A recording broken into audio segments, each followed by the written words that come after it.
Assalamualaikum warahmatullahi wabarakatuh.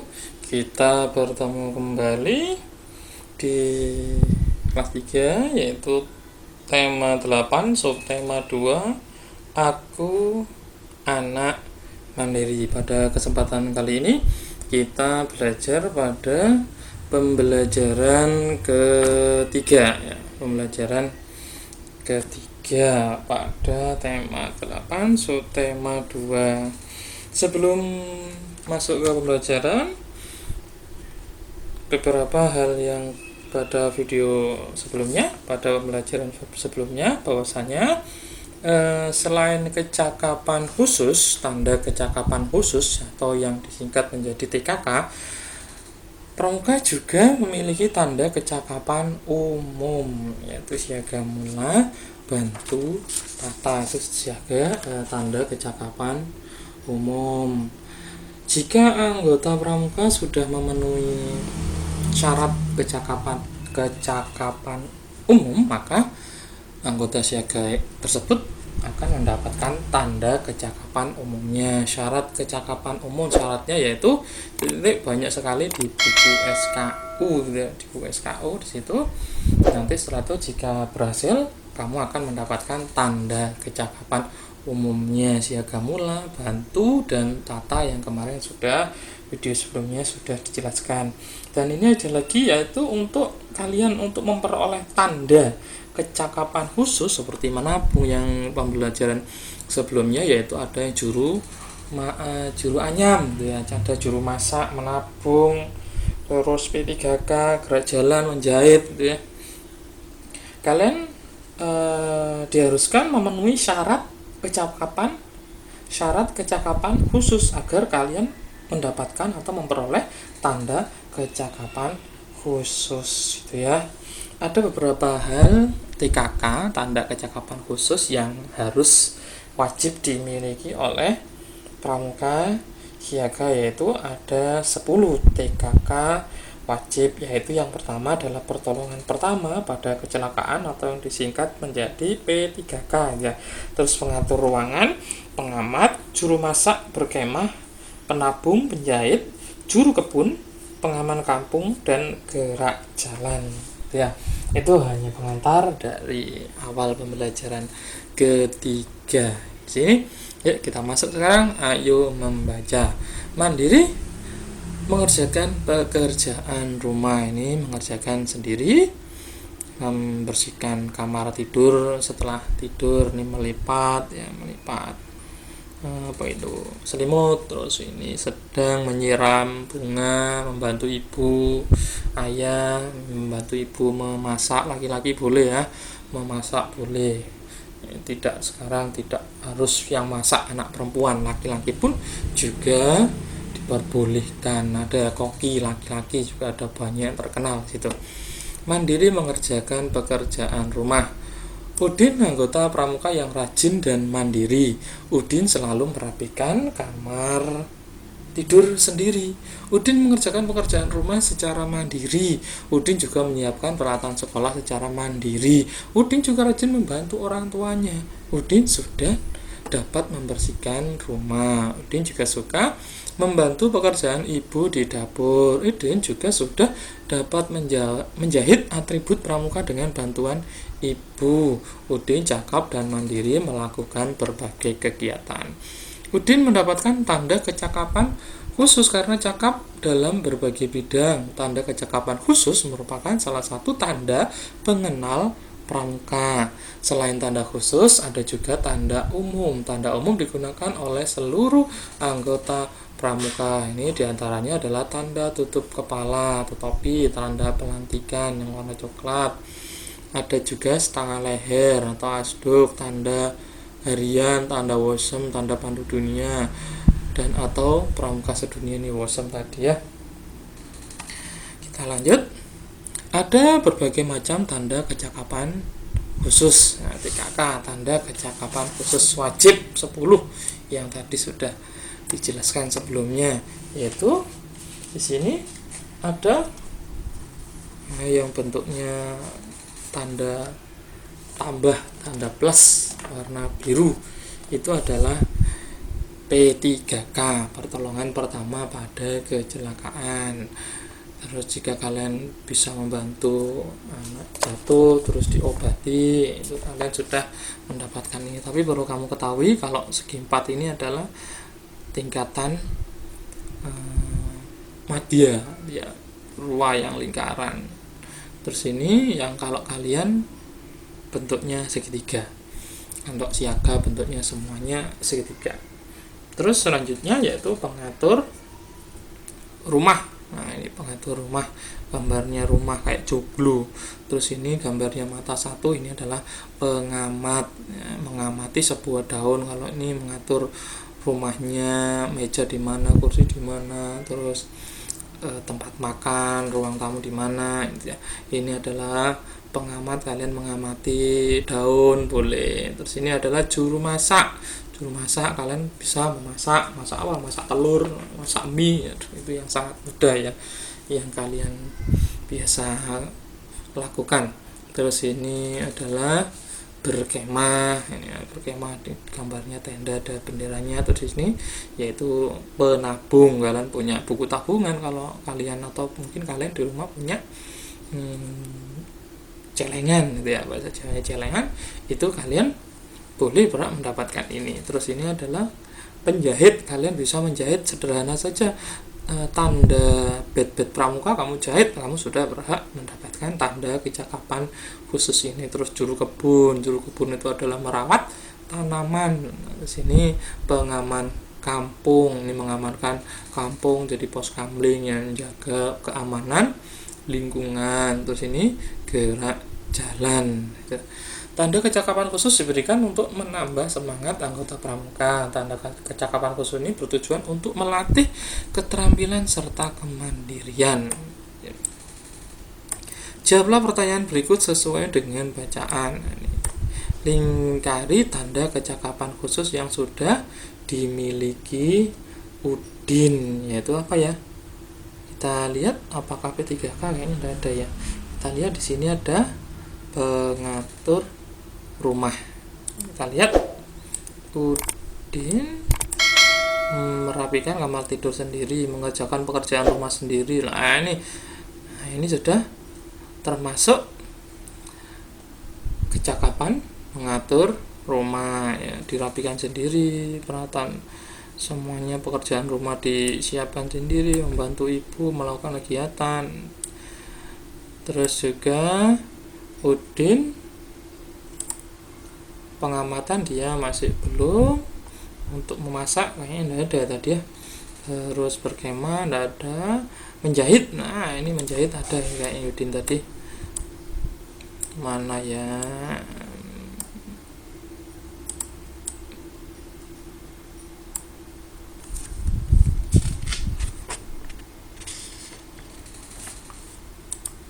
nah ini dapat menjahit. Nah ini Udin juga sudah dapat menjahit atribut pramuka.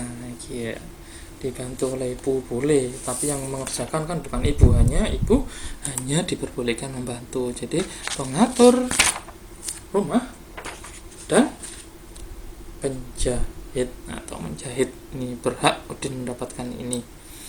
Kita lanjut nomor 2. Lingkari gambar yang termasuk tanda kecakapan khusus. Tadi ada 10, yaitu salah satunya di sini. Nah, ini ya.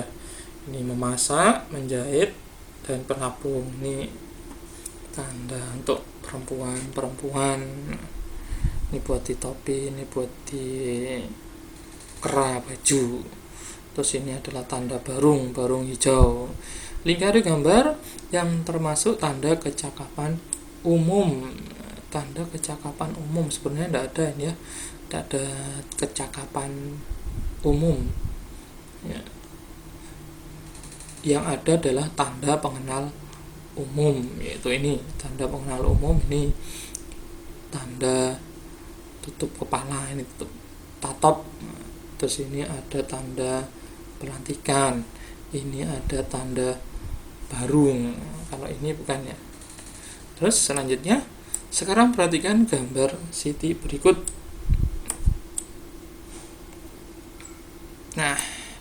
Jelaskan tanda pengenal kepramukaan yang dimiliki Siti. Jelaskan pula kecakapan khusus yang dimiliki Siti. Ada kecakapan khusus yang dimiliki Siti. Kita lihat di sini ada, nah yang warna biru ini adalah tanda Qasem, tanda pandu dunia. Ini tanda pelantikan. Yang coklat ini diperbesar ya biar kalian jelas. Maaf ya, dibesarkan. Nah, ini ada Qasem, tanda pandu dunia. Ini tanda pelantikan. Ini segitiga bentuknya, yaitu adalah barung. Terus ini berarti dia sulung ya. Terus ini adalah TKK. TKK-nya bentuknya seperti pagar. Nah, ini berarti dia adalah mendapatkan TKK juru anyam.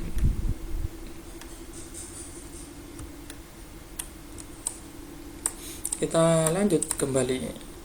Bentuk dan tingkatan tanda kecakapan khusus setiap kelompok pramuka berbeda. Untuk pramuka siaga berbentuk segitiga. Nah, ini segitiga ya bentuknya untuk pramuka siaga. Ini siaga, semuanya segitiga. Hanya satu tingkatan. Untuk pramuka penggalang ada 3 tingkatan dengan bentuk yang berbeda. Ini ada 3 tingkatan. Ini tingkatan pertama, ini tingkatan kedua, ini tingkatan yang ketiga. Tingkatan yang pertama adalah bentuknya lingkaran, yaitu tingkatan purwa. Ini adalah tingkatan madya. Ini tingkatan utama. Misalkan ini punya buku tabungan, hanya punya saja kamu sudah cukup mendapatkan menabung tingkat purwa. Terus ini menabung tingkat madya, mungkin punya tabungan dan itu adalah uang sendiri yang disisihkan, tidak pernah diberi atau uangnya sendiri. Terus ini adalah uang hasil kerjanya sendiri, hasil karyanya sendiri, akan lebih berat ya. Tadi kamu pada ini, tapi ini untuk kakak kalian yang sudah di atas kalian. Kalau siaga cukup yang ini ya. Kita lanjut kembali. Ayo berlatih. Masih ingatkah kalian dengan bentuk bangun datar? Bentuk bangun datar ya. Ini juga bangun datar ya. Ini juga bangun datar semua. Apakah kalian tahu sifat-sifat bangun datar? Kita lihat. Perhatikan gambar persegi berikut ini. Silakan kamu membuat bangun persegi, membuat 3 bangun persegi. Ini ukuran kecil, ini sedang, ini besar. Mungkin ini ukuran berapa ya, 3 atau 4 cm, ini 5 atau 6 cm, ini di atasnya 8 sampai 10 cm boleh. Pokoknya dibedakan, ada 3 bangun persegi yang berbeda. Lanjut. Ikuti kegiatan berikut untuk mengatur sifat persegi. Siapkan tali untuk mengukur isi persegi. Siapkan pula pojok siku-siku yang terbuat dari potongan kertas. Kamu harus menyiapkan tali untuk mengukur persegi, terus pojoknya harus membentuk siku-siku. Ini bentuknya siku-siku, ini bentuknya siku-siku, ini bentuknya siku-siku, ini bentuknya siku-siku, sudut siku-siku. Ukurlah sisi AB menggunakan tali lalu dipotong. A, B, kamu ukur di sini, mulai dari sini sampai sini, terus sampai sini potong. BC menggunakan tali juga dari sini ke sini, terus dipotong talinya. Terus CD dari sini sama ke sini, terus dipotong sini. Terus ukur sisi DA menggunakan tali DA dari sini, tarik terus sampai sini, dipotong di sini, sehingga kamu akan mendapatkan 4 buah tali ya, 4 buah tali. Sisi AB bagaimana? Sisi AB, potongan talinya, sisi AB-nya misalkan sisi AB-nya sekian, nah, sisi BC-nya sekian, sisi CD-nya sekian, DA-nya sekian. Silakan ditempelkan potongan tali kalian. Amati potongan tali apa yang kalian temukan. Panjang sisi AB, BC, CD, DA. Pastinya sisi AB sama dengan BC, sama dengan CD, dan sama dengan DA. Semuanya panjang sisinya sama. Lalu ukur semua sudut persegi menggunakan pojok siku. Menggunakan pojok siku bisa kamu menggunakan meja, menggunakan ujung buku, bisa menggunakan. Itu tadi adalah yang pertama. Yang pertama, besar sudut A. Sudut A ini sudutnya berapa? Sudut B.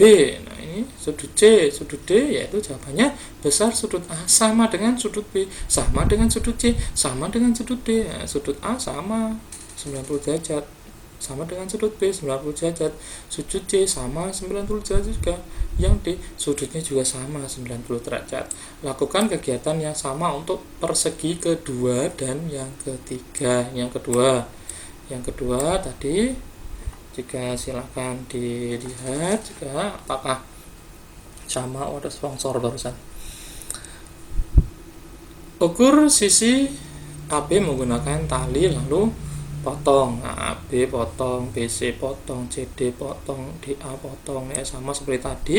Silakan setelah itu potongan talinya ditempelkan di sini, gitu ya. Terus yang kedua di sini panjang sisi AB-nya pastinya sama dengan BC, sama dengan CD, sama dengan DA. Terus apa yang kalian temukan lagi? Besar sudutnya bagaimana? Sudut A, sudut B, sudut C, sudut D, yang apakah sama? Kalau sama silakan ditulis sama dengan sudut A sama dengan sudut B, sama dengan sudut C, sama dengan sudut D. Untuk persegi yang ketiga, nah, gambar yang ketiga tadi kan buat 3 ya, 1, 2, yang ketiga bagaimana ukurannya? AB dipotong, BC potong, CD potong, DA dipotong. Setelah itu tempelkan talinya pada kolom ini, tempelkan semuanya. Terus amati potongannya. Panjang sisi AB bagaimana? Oh, sama dengan BC, sama dengan CD, sama dengan DA. Terus selanjutnya yang terakhir, besar sudutnya. Sudut AB berapa? Sudut BC berapa? Sudut C berapa? Sudut D berapa? Yaitu sudut A sama dengan sudut B, sama dengan sudut C, sama dengan sudut D. Jawablah pertanyaan berikut berdasarkan kegiatan sebelumnya. Jadi kamu sudah melakukan kegiatan. Ini ada sebuah pertanyaan 3 ya. Yaitu yang pertama, apakah persegi merupakan bangun segi 4? Jawabannya adalah iya. Bangun segi 4 karena memiliki 4 sisi. Bagaimana ukuran panjang sisinya? Yaitu panjang sisinya sama panjang. Bagaimana ukuran besar sudutnya? Sama besar, bukan sama panjang ya. Kalau ini yang kedua adalah sama panjang, kalau yang ketiga sama besar. Buatlah kesimpulan sifat persegi dari kegiatan tersebut. Sebenarnya banyak sekali kesimpulan yang bisa disimpulkan, tapi kalian hanya menyimpulkan beberapa hal saja. Di sini akan disimpulkan sebanyak-banyaknya bagaimana kesimpulan dari bangun persegi itu, yaitu memiliki 4 sisi yang sama panjang. Tadi kan gitu ya, memiliki 4 sisi yang sama panjang. Terus memiliki 4 sudut yang sama besar. Memiliki 4 sisi yang sama panjang, memiliki 4 sudut yang sama besar, yaitu memiliki 4 titik sudut. Nah, titik sudutnya ada 4. Titik sudut A, titik sudut B, titik sudut C, titik sudut D. Terus memiliki 2 pasang sisi yang sejajar dan sama panjang. 2 pasang sisi. Sisi AB berpasangan dengan sisi DC. 1 pasang ya. Jadi berpasangan. Terus ini BC berpasangan dengan AD dan panjangnya sama panjang. Terus memiliki simetri lipat. Nah, sebelumnya di materi pembelajaran yang dulu kalian pasti akan pernah diajari, yaitu simetri lipat dan simetri putar. Simetri lipatnya ada berapa? Ada 4 ya. Ada 4 dan simetri putarnya juga ada 4 gitu. Kita lanjut. Berikut ini contoh tanda kecakapan khusus berbentuk persegi. Ini kecakapan khusus berbentuk persegi ya. Ini ada gambarnya seperti not ya. Ini adalah namanya PKK menyanyi. Jadi kalian kalau jadi penyanyi atau bisa menyanyi, maka kalian berhak mendapatkan ini. Tanda kecakapan khusus terdiri atas 5 bidang. Setiap bidang memiliki warna khusus. Bidang agama, bidang dasarnya ini ya, ini warnanya merah ya. Warna dasarnya itu maksudnya. Setiap bidang memiliki warna khusus. Bidang agama berwarna kuning. Patriotisme, seni budaya, warna merah, ini seni budaya.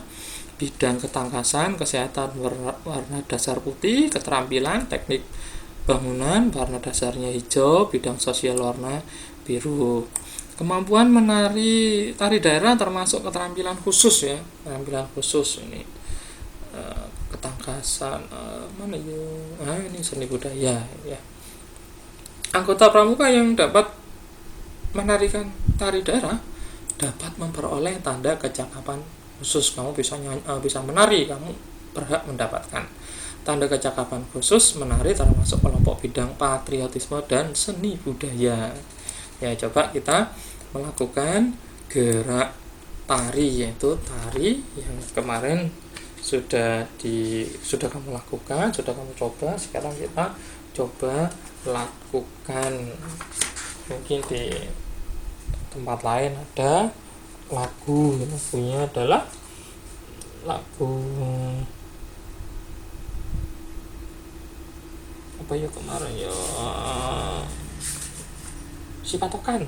Si patokan mungkin bisa ya, Sulawesi Utara, yaitu menggunakan alat berupa tongkat kecil.